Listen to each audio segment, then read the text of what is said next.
Elon Musk நிஜ உலகத்துடைய டோனி ஸ்டார்க்காக கொண்டாடப்படக்கூடிய ஒருத்தர். ஒரு சூப்பர் ஹீரோய். அவர் உலகத்தை மாற்றுறதுக்காகவே வந்திருக்கார். உலகம் முழுக்கவுமே ரெனியூவபிள் எனர்ஜியால் நிறைஞ்சிருக்கணும். பொல்யூஷன் அப்படிங்கிற வார்த்தையே கேட்கக்கூடாது, ஏன்னா அதுவே பொல்யூஷன் அப்படின்னு யோசிக்கக்கூடிய ஒருத்தர். கூடிய விரைவில் $1 trillion அதிபதியாக மாறப்போகக்கூடிய முதல் பணக்காரர். இப்படி பல முகங்கள் இருக்கக்கூடிய ஈலான் மஸ்க்கு இன்னொரு முகம் இருக்குது. அது என்னன்னா, ஒரு அழிவுக்கு சொந்தக்காரர். ஒரு நகரத்தையே அழிவின் விளிம்புக்கு கொண்டு போய்கிட்டு இருக்காரு ஈலான் மஸ்க் அப்படின்னு அந்த நகரத்தை சார்ந்த மக்கள் குற்றம் சாட்ட ஆரம்பிச்சிருக்காங்க. யார் அந்த நகர மக்கள்? எந்த நகரம் அது? அந்த மக்களுக்கு அங்கே என்னதான் சிக்கல்? அதில் ஈலான் மஸ்குடைய பங்கு என்ன? இது எல்லாத்தையும் தான் இன்றைக்கி நம்ம அலச போகிறோம். Welcome to Big Bang Bogan. நான் உங்கள் போகன். ஈலான் மஸ்கால் அழிந்து கொண்டிருக்கும் ஒரு அமெரிக்க நகரத்தின் கதை இது. வாங்க.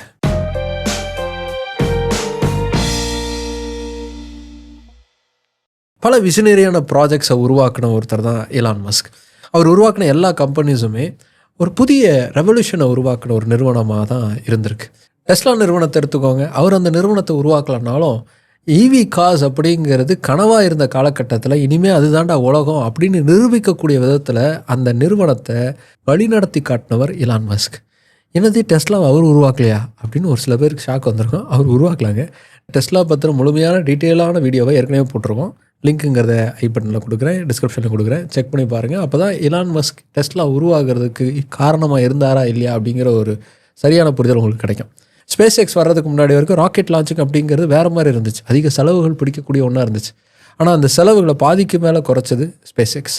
ஏன்னா ராக்கெட் அனுப்புனதுக்கப்புறமா மறுபடியும் வெர்டிக்கலாக லேண்ட் ஆகக்கூடிய ஒரு டெக்னாலஜியை ஸ்பேஸ் எக்ஸ் மூலமாக ஈலான் மஸ்க் உருவாக்கி காமிச்சார். இப்படி பல சாதனைகளுக்கு சொந்தக்காரர் ஈலான் மஸ்க். சமயத்தில் ஒரு கிறுக்குத்தனமான விஷயங்கள்லாம் பண்ணுவார்னு வச்சுக்கோங்க. எக்ஸ் அப்படி தான் வாங்கினார், வாங்கிட்டு என்ன பண்ணுறன்னு தெரியாமல் சுற்றினார். இன்றைக்கி அந்த எக்ஸை வச்சு பயங்கரமாக விளையாடிட்டு இருக்காரு. அது வேறு கதை.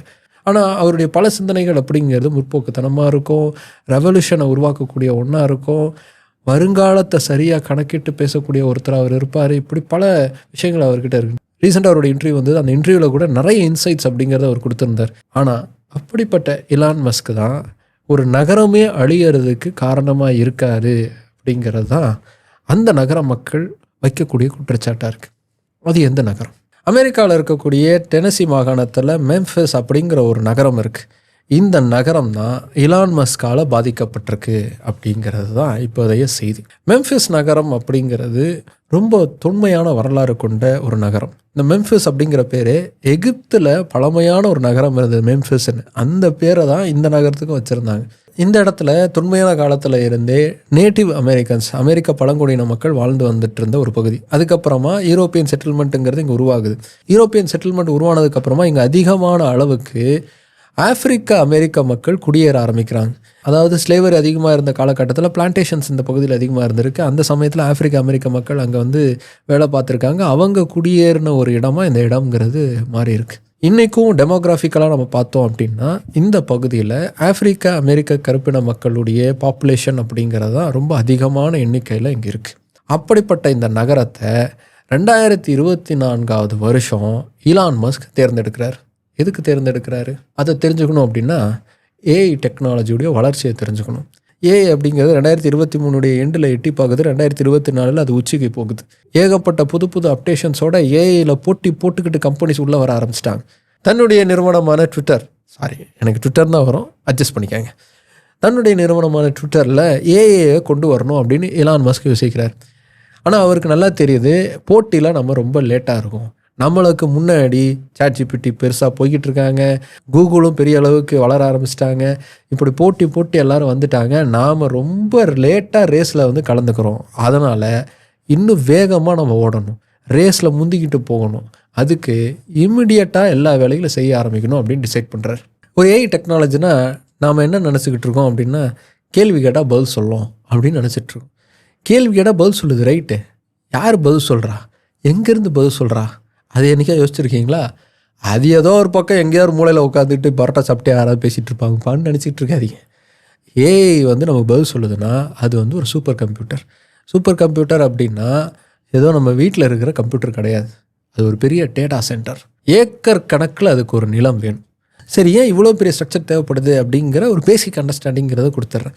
உலகம் முழுக்க இருந்து ஏஐ கிட்ட பேசுவாங்க. அப்போது நிறைய பேருடைய கம்யூனிகேஷன்ஸுங்கிறது அதில் வரும்.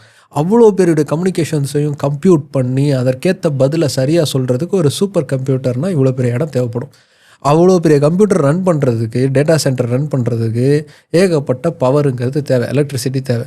அது போக எக்கச்சக்கமாக சூடாகும். நீங்கள் சாதாரணமாக சிஸ்டமில் ஏதாவது ஒரு ஃபைலை ரெண்டருக்கு போட்டிங்கன்னா, எங்கள் லாங்குவேஜில் எடிட்டிங்க்கு ரெண்டர்னுவாங்க. நீங்கள் ஏதாவது ஒரு கேம் ஆடுறீங்கன்னு வச்சுக்கோங்க. கேம் ஆடினீங்கன்னா மிஷின் எவ்வளோ சூடாகும், பக்கத்துலேயே போக முடியாது, ஹீட் அடிக்கும் இல்லையா? அந்த ஹீட் அடிக்கும்போது கொஞ்சம் கொஞ்சம் ஃபேனை வச்சுப்போம், இல்லை ஏசியை போட்டு விடுவோம், இல்லைனா கொஞ்சம் நேரத்தை ஆஃப் பண்ணிட்டு அதுக்கப்புறமா ஆன் பண்ணுவோம்னு சொல்லுவோம், இல்லைனா ஹேங் ஆகிடும். அப்போ சூப்பர் கம்ப்யூட்டர் ஹேங் ஆகிடுச்சுன்னா என்ன பண்ணுறது? பயங்கர அளவுக்கு லாஸ் ஆகும் கம்பெனி. அதனால் அது ஹீட் ஆகிறத குறைக்கிறதுக்காக தொடர்ந்து அதுக்கு கூலிங் பண்ணிக்கிட்டே இருப்பாங்க. அதுக்கு ஒரு மேசிவான வாட்டர் சோர்ஸ் அப்படிங்கிறதும் தேவைப்படும். இது ரெண்டுமே இருக்கிற மாதிரியான ஒரு இடம் கிடச்சி அந்த இடத்துல கம்ப்யூட்டரை நிறுவி அதன் மூலமாக ஏஐ டெக்னாலஜியை ரன் பண்ணணும். இதுதான் இவ்வளோ பெரிய இடம் தேவைப்படுறதுக்கான பேசிக். இது ஜெமினிக்கும் பொருந்தும், சாட்ஜிபிட்டுக்கும் பொருந்தும், எலான் மஸ்க் உருவாக்கின கிராக் ஏஐக்கும் பொருந்தும். இப்போ எலான் மஸ்க் தனக்குன்னு ஒரு ஏஐ உருவாக்கணும் அப்படின்னு முடிவு பண்ணுறாரு. இதுக்காக XAI அப்படிங்கிற ஒரு நிறுவனத்தை 2024 அறிவிக்கிறார். இது என்ன பெரிய விஷயம்? காசு இருக்கு, ஒரு இடத்த வாங்கி போட்டு பண்ண போகிறாரு அப்படின்னு நினைப்பீங்க. அதான் இல்லை. மற்ற நிறுவனங்கள் எல்லாமே இந்த அளவுக்கு ஒரு ப்ராஜெக்ட் ஆரம்பிக்கணும் அப்படின்னா 4 வருஷம் எடுத்துப்பாங்க. அதற்கான சரியான இடம், அதற்கான சரியான பொருள், இது எல்லாத்தையுமே அவங்க டிசைட் பண்ணுவாங்க. தேவைப்படுற பொருள்லாம் இம்போர்ட் பண்ணி அதுக்கப்புறமா பெர்மிஷன்ஸ் வாங்கி அதுக்கப்புறமா எல்லாத்தையும் செஞ்சு முடித்து கன்ஸ்ட்ரக்ஷனுக்கு போகிறதுக்கே 4 வருஷம் எடுக்கும். அதுலேருந்து அதுக்கப்புறமா அவங்க லைவுக்கு வர்றதுக்கே சாலிடாக ஒரு 5 to 6 years எடுக்கக்கூடிய ஒரு ப்ராஜெக்ட் இது. வழக்கமாக அமெரிக்காவில் இந்த நகரத்துக்கு ஒரு நிறுவனம் வரப்போகுது அப்படின்னா அதுக்கு முன்னாடியே அந்த நகரத்தில் இருக்கக்கூடிய மக்களுக்கு செய்தி சேர்ந்துருக்கும். அவங்க அது ஒரு வேளை அதுக்கு வர வேண்டாம்னு நினச்சாங்கன்னா எதிர்ப்புலாம் தெரிவிக்கலாம். அப்படி எதிர்ப்புலாம் தெரிவித்து அதையும் சமாளித்து அதுக்கப்புறமா அந்த நிறுவனம் வர்றதுக்கான வேலைகள் அப்படிங்கிறது ஒரு லாங் ப்ராசஸாக எடுக்கக்கூடிய ஒன்று. ஆனால் மெம்ஃபிஸில் XAIயோடைய இந்த மிகப்பெரிய டேட்டா சென்டர் உருவாக்கப்பட போகிறது ஏற்கனவே டிசைட் செய்யப்பட்டு பெர்மிஷன்லாம் கொடுக்கப்பட்டதுக்கு அப்புறமா வெறும் அறிவிப்பாக வெளியாச்சு. இதுவே மெம்ஃபிஸ் மக்களுக்கு முதல் அதிர்ச்சிகரமான செய்தியாக இருந்துச்சு.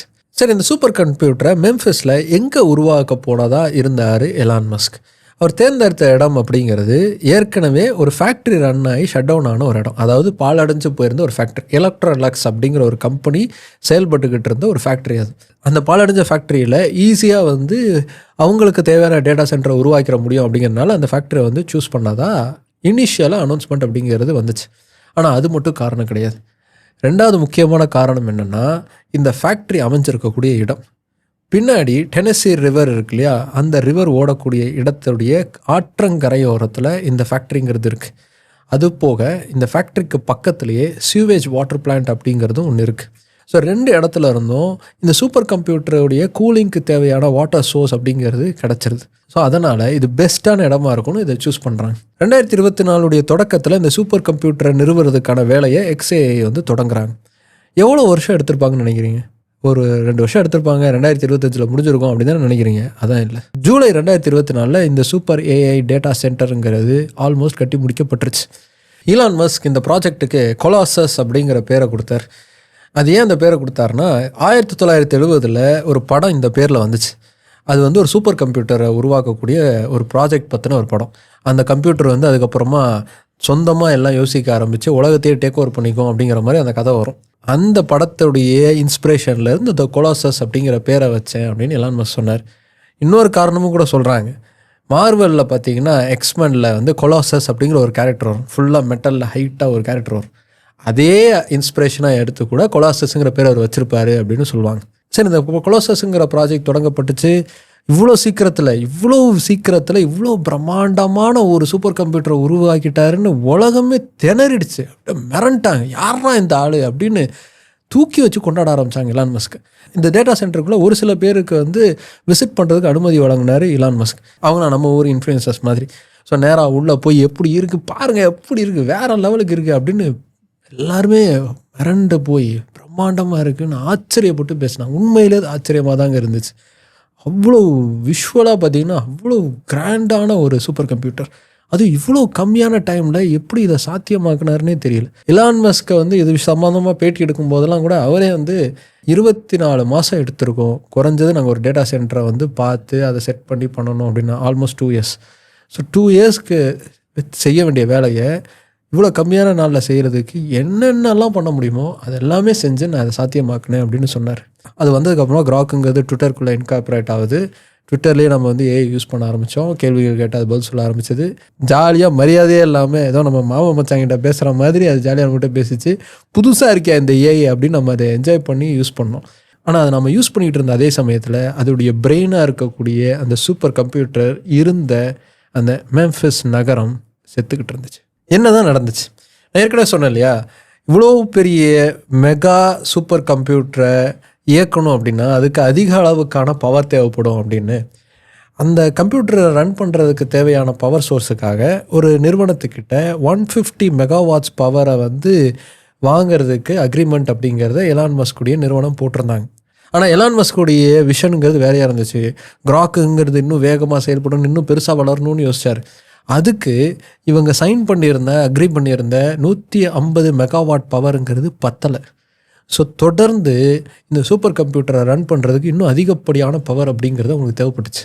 அதுக்கு என்ன பண்ணாங்கன்னா, நிறைய மொபைல் டர்பைனை இந்த டேட்டா சென்டரை சுற்றி நிறுத்தி அதன் மூலமாக பவரை ஜென்ரேட் பண்ண ஆரம்பித்தாங்க. இந்த மொபைல் டர்பைன்னா வேறு எதுவும் இல்லை, நம்ம ஊரில் ஜென்செட்டுன்னு சொல்லுவாங்களே அதுதான். பிரம்மாண்டமான ஜென்ரேட்டர்ஸை இந்த இடத்த சுற்றி நிறுத்தி அதன் மூலமாக பவரை வந்து தொடர்ந்து வந்து ஜென்ரேட் பண்ணி அந்த மொத்த சூப்பர் கம்ப்யூட்டரையும் ரன் பண்ணிக்கிட்டு இருந்தாங்க. இது அந்த நகரத்தில் இருந்த மக்களுக்கு முதல்ல அறிவிக்கப்படவே இல்லை. திடீர்னு அந்த இடத்த சுற்றி இருக்கக்கூடிய மக்கள், வாழ்ந்துக்கிட்டு இருந்த மக்கள், ஒரு ஃபவுல் ஸ்மெல் வருது அப்படிங்கிறத ஜட்ஜ் பண்ணுறாங்க. இந்த இடத்துக்கே நேரடியாக போய் இதை பற்றின முழுமையான டாக்குமெண்ட்டை மோர் பர்ஃபெக்ட் யூனியன் அப்படிங்கிற ஒரு யூடியூப் சேனலில் ப்ராட்காஸ்ட் பண்ணியிருக்காங்க. அந்த குழுவினர் எடுத்த ஒரு பேட்டியில் ஒரு பெண்மணி சொல்லும்போது, நைட்டில் எனக்கு இந்த ஸ்மெல் வந்தது, நான் வீட்டில் ஏதோ கேஸ் லீக் ஆயிடுச்சோ அப்படின்னு பயந்து போய் எந்திரிச்சு கிச்சனுக்கு ஓடி வந்து பார்த்தா அப்படி எதுவும் இல்லை. அப்புறமா தான் தெரிஞ்சு வெளியில் காற்றுல எனக்கு அந்த ஸ்மெல் வருது, அது எனக்கு தெரிஞ்சுது அப்படின்னு சொல்கிறாங்க. எந்த அளவுக்கு டர்பைன்ஸ் தான் அவங்க யூஸ் பண்ணுறாங்க, இந்த அளவுக்கு ஸ்மெல் வருது அப்படின்னு தெரிஞ்சுக்கிறதுக்காக இந்த சிட்டியில் இருக்கக்கூடிய ஆக்டிவிஸ்ட்லாம் என்ன செஞ்சாங்க அப்படின்னா, ஒரு ட்ரோன் கேமராவை அனுப்பி செக் பண்ணால் 35 டர்பைன் இந்த மாதிரி இயங்கிக்கிட்டு இருக்கிறத அவங்க பார்க்குறாங்க. இதை பற்றி உடனே வந்து XAI நிறுவனத்துக்கு கேள்விகள் எழுப்பப்படுது. XAI வந்து என்ன சொல்கிறாங்க அப்படின்னா, நாங்கள் அது சும்மா ஐடியலாக தான் வச்சுருக்கோம், எமர்ஜென்சிக்காக வச்சுருக்கோம், 1-2 தான் வந்து நாங்கள் யூஸ் பண்ணிகிட்ருக்கோம் அப்பப்போ, மற்றபடி அது சும்மா தான் இருக்குது அப்படின்னு அவங்க சொன்னாங்க. உடனே வந்து இவங்க என்ன பண்ணுறாங்க அப்படின்னா, சிட்டியில் இருக்கக்கூடிய இந்த ஆக்டிவிஸ்ட்லாம் மறுபடியும் ட்ரோன் அனுப்புகிறாங்க. ஆனால் இந்த முறை தெர்மலை செக் பண்ணக்கூடிய கேமராவை ஃபிக்ஸ் பண்ணுறாங்க, இன்ஃப்ராரெட் கேமரா அப்படிங்கிறத ஃபிக்ஸ் பண்ணுறாங்க. அதில் பார்த்தா அந்த 35 யூனிட்டில் 34 யூனிட்டுங்கிறது ரொம்ப ஆக்டிவாக செயல்பட்டுக்கிட்டு இருக்கு அப்படிங்கிறது தெரிய வருது. இதெல்லாம் தெரிஞ்சதுக்கப்புறமா அந்த நகரத்தில் இருக்கக்கூடிய பல மக்கள் இந்த டேட்டா சென்டருக்கு எதிராக எதிர்ப்பு குரலை எழுப்ப ஆரம்பிக்கிறாங்க. சரி, இவங்க சட்டப்படி இதை செஞ்சுருப்பாங்க, அஃபிஷியல்ஸ் கிட்டலாம் ப்ராப்பராக வந்து பெர்மிஷன் வாங்கி இதை செஞ்சுருக்காங்க அப்படின்னு பார்க்க போனால் அப்படியும் இல்லை. எந்த விதமான கவர்மெண்ட் நிறுவனத்துக்கிட்டையும் நாங்கள் இந்த அளவுக்கு வந்து நிறைய டர்பைன்ஸை யூஸ் பண்ண போகிறோம், அதுக்கு உங்களோட பெர்மிஷன் வேணும்னு எந்த பெர்மிஷனுமே வாங்காமல் கம்ப்ளீட்டாக கேர்லெஸ்ஸாக அங்கே இருக்கக்கூடிய மக்களுடைய வாழ்வியலை பற்றி எந்த வித கவலையுமே இல்லாமல் XAI நிறுவனம் இந்த செயலை செஞ்சுருக்காங்க. அமெரிக்காவில் இருக்கக்கூடிய பொல்யூஷன் எல்லாம் மானிட்டர் பண்ணுறதுக்கு ஒரு ஏஜென்சி இருக்குது, என்விரான்மெண்டல் ப்ரொடக்ஷன் ஏஜென்சி அப்படிங்கிறது தான் அந்த ஏஜென்சியுடைய பேர், EPA அப்படின்னு சுருக்கமாக சொல்லுவாங்க. ஆனால் ட்ரம்ப் அதிபராக ஆனதுக்கப்புறமா இந்த EPAல நிறைய மாற்றங்கள் அப்படிங்கிறது கொண்டு வரப்படுது.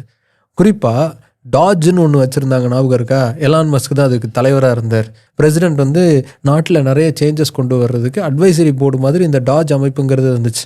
இந்த டாஜ் கொடுத்த அட்வைஸ் படி ஏகப்பட்ட மாற்றங்களை EPAல கொண்டு வந்திருந்தார் ட்ரம்ப்.